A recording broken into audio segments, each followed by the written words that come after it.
and Sanitation, Government of Punjab. Over to you, sir.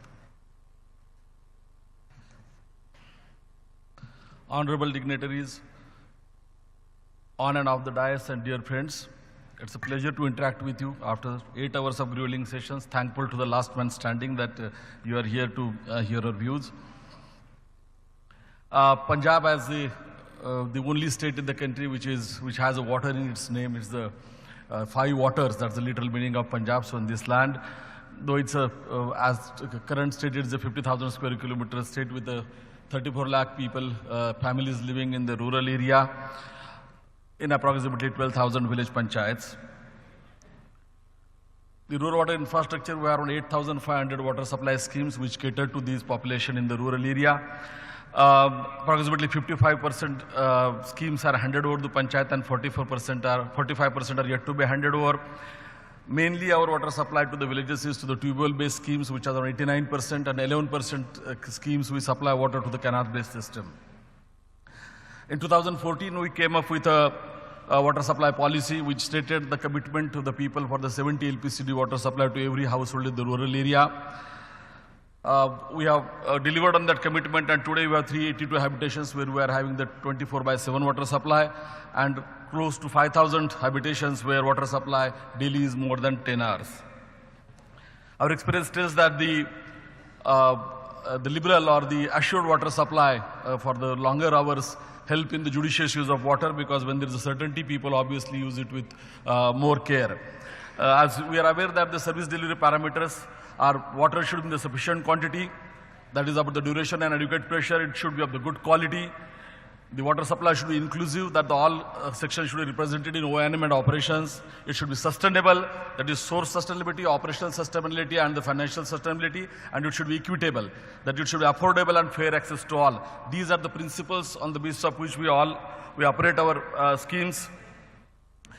We have issues regarding the quality, as Honorable Minister has explained earlier. Around 1,000 villages in the state are quality affected, though we have ensured that the 90% villages are already getting the clean supply, and the others have a limited supply in the form of ROs or the community water supply, water purification plants. But we plan that in the next financial year, all these 1,000 villages should also get the clean water through the surface water projects. We have taken the initiatives like for the chlorine supply to the last village in an efficient manner. We have opened our own depots. We have trained 60,000 women closely to across the state, 5 women every village, who can use the FTK and test the quality at the local level. We have a huge networks of labs which ensures that with 31 labs across the state, we conducted around 15,000 tests for the water samples for the bacteriological as well as chemical parameters. All our 31 labs are accredited for the chemical NABL accreditation for the chemical parameters, and we are in the process of getting the accreditation for the bacteriological test as well. We have LIMS, that is Laboratory Information Management System, and which is put to full operational use. We have to ensure that the schemes run efficiently and the community has the participation. We have our policy of 2015, where GPSWs were Gram Panchayat Water Sanitation Committees were entrusted with the responsibility of planning, implementing, operating and maintaining the water supply schemes.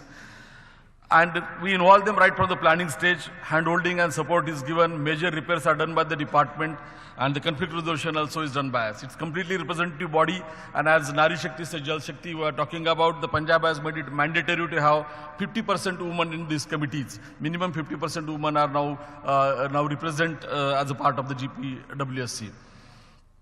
Whatever the lessons we have learned, because we know as of now, including UTs, there are 10 states where we have achieved the Har Ghar Jal status, and Punjab is the 5th state in the country which achieved this status in April 23. So whatever the learnings we had, I'll just share some of them which may be useful to the states which are in the process of achieving these targets. The community leadership participation, and particularly the local leadership, that matters the most. That is our experience. The IEC activities, which started in 2007 with the World Bank projects in Punjab, where we have a block resource coordinators and people on the ground, they really helped us in a big way. As everywhere, initiatives and involvement of the local administration like the your CO Jilla Parishad, PDDRDAs or the BDPOs and the other the district collector, it matters a lot. What you can offer to the panchayats is in case the government operates the scheme, obviously it has a fixed schedule and the fixed way of operating. Whereas the panchayat starts operating, they have flexibility of managing the timings of the water supply. They can fix the water tariff and they can even fix the penalties on the users for defaults. The most important component of the successful water supply scheme is the active and competent GPS WSC members. Initially, even in Punjab up to 2013-14, even auditors were appointed for every 5 villages who used to keep the accounts and the financial matters. And I think that helped to build a culture in the initial days of the scheme. Obviously, hand-holding is an important component. So these are the issues which helped us, I think, in the successful implementation of these or achieving the Har Ghar Jal targets. To give a couple of examples like this village Singhpura, where we have around 600 plus schemes are there which have a volumetric tariff, where the meters is installed in every household, though all are not functional, but these are some of the schemes where, like in village Singhpura, yes, 181 households and the scheme was commissioned in 2009. 248 number of meters installed, so every household is a member and they pay volumetric tariff. 60 rupees is the minimum charge per month and 5 rupees is charged for the extra 1,000 liters, for every extra 1,000 liters, it's per kiloliter, 5 rupee charge.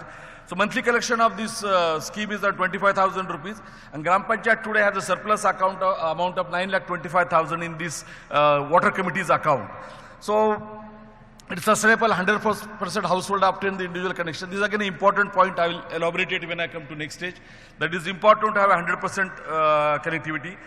The water till the tail end, you get 30 feet at the tail end, and 24/7 supply giving significantly better service.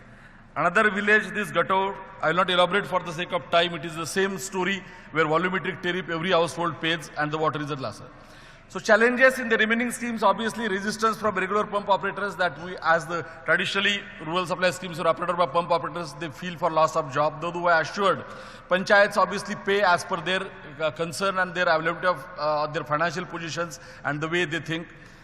Availability of own private source, again an important issue. Out of 34 lakh connections in Punjab, 22 lakh connections are from the department, whereas the 12 lakh connections are people's own connections. So obviously it is a important issue that if everybody participates, everybody comes to the government, then it's obviously everybody comes to the scheme, then obviously it helps to achieve the targets.